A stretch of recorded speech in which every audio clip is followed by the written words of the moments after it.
இல்லை இல்லை, ரொம்ப மகிழ்ச்சியான தினம். ஆனால் இது ஒரு ஆரம்பம்.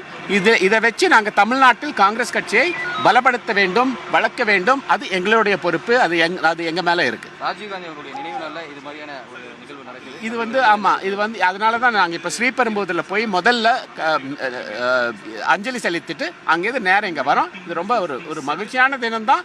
ஆனால் அதே சமயம் எங்கள் தலைவர் கொல்லப்பட்ட தினம். தமிழகத்தில் இது காங்கிரசினுடைய எழுச்சி அப்படின்னு சொல்லலாம். இது நிச்சயமா எழுச்சி தான். ஆனால் இனிமேல் நாங்கள் இன்னும் வேலை செய்யணும், இதை வச்சு பலப்படுத்தணும். சரிங்களா? நன்றி. இன்று ராஜீவ்காந்தி நினைவு நாள்ல தலைவர் ராகுல் காந்தி அடிக்கடி சொல்லுவாங்க, என்னுடைய ஆன்மா தமிழகத்திலே தான் இருக்கிறதுன்னு சொல்லுவாங்க.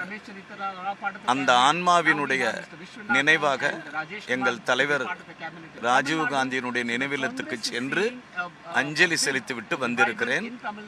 பதவி ஏற்றதற்கு பின்னால் பத்திரிகையாளர்களை நான்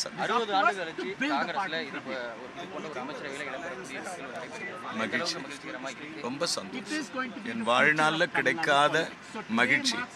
காங்கிரஸ் பேர் இயக்கம் தமிழ்நாடு முழுக்க திருத்தணியிலிருந்து கன்னியாகுமரி வரை இயக்கத் தோழர்கள் அதை கொண்டாடுகிறார்கள், மகிழ்ச்சியோடு இருக்கிறார்கள்.